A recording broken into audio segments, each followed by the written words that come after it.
எனக்கு அருமையானவர்களே, ஆண்டவராய் இயேசு கிறிஸ்துவின் நாமத்தில் உங்கள் ஒவ்வொருவருக்கும் என்னுடைய அன்பின் வாழ்த்துக்கள். தேவன் நேற்றும் இன்றும் என்றும் மாறாதவர்.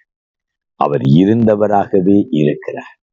ஆம், அவர் இன்றைக்கும் எங்கள் நடுவில் இருக்கிறார். அவர் எங்கள் நடுவில் இருக்கிறதுனாலதான் நாம் தைரியமாய் தேவனை பற்றி பிரசங்கிக்கிறோம். தேவனுடைய ஊழியத்தை நாம் செய்கிறோம்.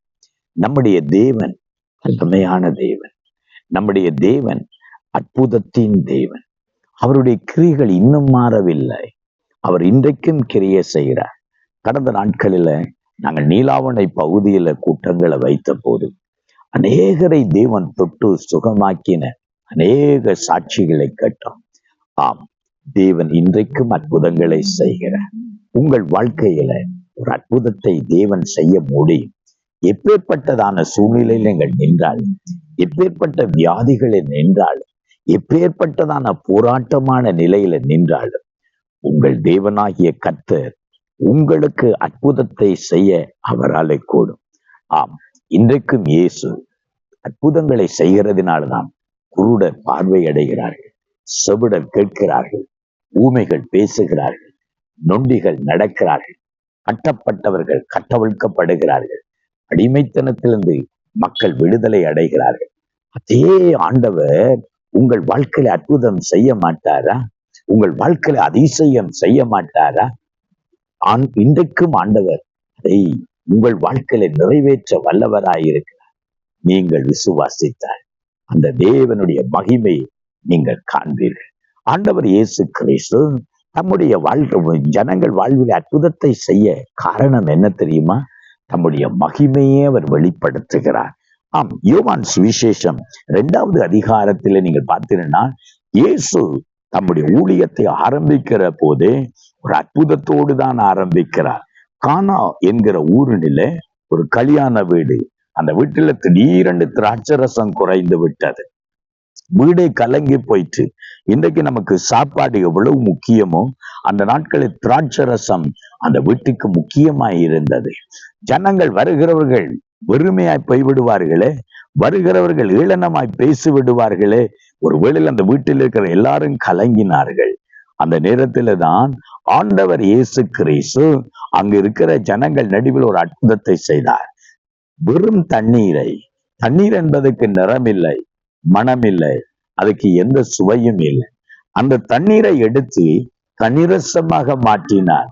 திராட்சரசம் என்பது அது நிறமுள்ளது, மனமுள்ளது, சுவையுள்ளது. அந்த அற்புதத்தை இயேசு முதல் செய்து வேத வசனத்தில் பார்க்கிறோம். அவர் தம்முடைய மகிமையை வெளிப்படுத்தினார் என்று சொல்லி யோவான் 2:11 பார்க்கிறோம். தம்முடைய மகிமையை வெளிப்படுத்தினார். ஆம், அன்றைக்கு லாசருவின் வீட்டில இயேசு செத்து போய் 4 நாளாய் கிடந்த லாசருவை உயிர்ப்பித்ததினால் அவருடைய மகிமை வெளிப்பட்டது என்று பார்க்கிறோம். அவங்க இன்றைக்கும் தம்முடைய அற்புதத்தை இயேசு செய்து தம்முடைய மகிமையை வெளிப்படுத்துகிறதை பார்க்கிறோம். உங்களுக்கும் அவர் தம்முடைய மகிமையை வெளிப்படுத்துவார். ஒருவேளையில நீங்கள் அற்புதத்தை நம்பவில்லை என்று சொல்லலாம்.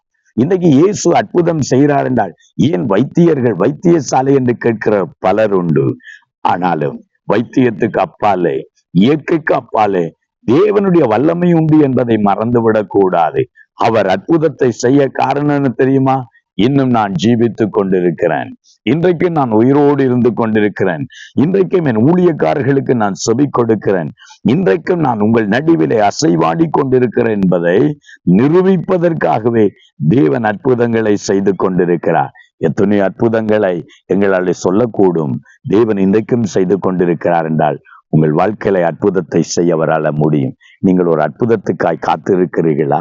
உங்கள் வாழ்வின் சுகத்துக்காக காத்திருக்கிறீர்களா? விடுதலைக்காக காத்திருக்கிறீர்களா? ஒரு ஆசீர்வாதம் வேண்டும் என்று எதிர்பார்த்து நிற்கிறீர்களா? ஒரு நன்மை வேண்டும் என்று எதிர்பார்த்து நிற்கிறீர்களா? இன்றைக்கு என்னோடு சேர்ந்து நீங்களும் ஆண்டவரை நோக்கி பாருங்கள். நீங்கள் விசுவாசித்தால் நிச்சயம் தேவனுடைய மகிமையை காண்பீர்கள். ஜெபம் பண்ணுவோமா? எங்களை நேசிக்கிற எங்கள் அருமை தகப்பனே, உம்முடைய பிள்ளைகள் யார் ஆண்டவரே உம்முடைய அற்புதத்துக்காய் எதிர்பார்த்து நிற்கிறார்களோ ஆண்டவரே, அவர்கள் வாழ்வில ஒரு ஆசீர்வாதத்தை கொடு. குழந்தைக்காக காத்திருக்கலாம் ஆண்டவரே, என் பிரச்சனை மாற வேண்டும் என்று காத்திருக்கலாம்.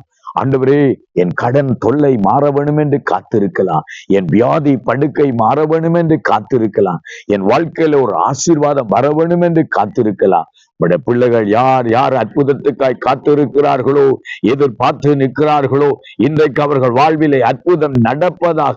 அன்றைக்கு தண்ணீரை ரசமாக்கின தேவன் உம்முடைய பிள்ளைகளின் கண்ணீரை இன்றைக்கு களிப்பாய் மாற்றுவீரார். அவர்கள் குறைவை தேவன் நிறைவாக்குவீரார். அவர்கள் துக்கத்தை சந்தோஷமாய் மாற்றுவீரார். தேவன் தாமே இன்றைக்கு உம்முடைய பிள்ளைகளின் வாழ்க்கையில அவருடைய குடும்பத்தில் உம்முடைய ஆசீர்வாதத்தை கட்டளையிடுவீரார். உம்முடைய அன்பு கரத்துக்குள்ள ஒப்பு கொடுத்து இயேசுவின் நாமத்தில் ஜெபிக்கிறோம் நல்ல பிதாவே. ஆமென், ஆமென், ஆமென். கருமையானே, எதிர்பாருங்கள், விசுவாசியுங்கள். தேவன் நிச்சயம் உங்கள் வாழ்வில் அற்புதத்தை செய்வார். God bless you.